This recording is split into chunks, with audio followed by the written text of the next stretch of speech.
random facts tungkol sa mga lalaki. Siguradong magagalit sa akin ang mga lalaki sa sasabihin ko sa huli. Gusto ng mga lalaki ang pinupuri sila kasi bihira silang makarinig nito. Kapag nagpapahinga ka sa dibdib ng isang lalaki, parang buong-buo na mundo niya. Kapag pinakilala ka ng lalaki sa kanyang magulang, ibig sabihin ay nasayo ang kanyang puso. Madaling maging komportable ang mga lalaki, kaya pag napansin mong kunti na lang siya kung mag-effort para sayo. Ibig sabihin ay komportable na siya sayo. Kapag inamin ng lalaki na may nararamdaman siya sayo, tapos bigla siyang di na nag-chat, ibig sabihin ay gusto niyang ikaw naman ang unang mag-chat.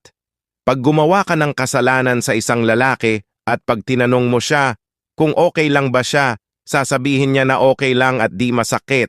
Pero ang totoo, masakit pero kinakaya niya kasi mahal ka niya. Madaling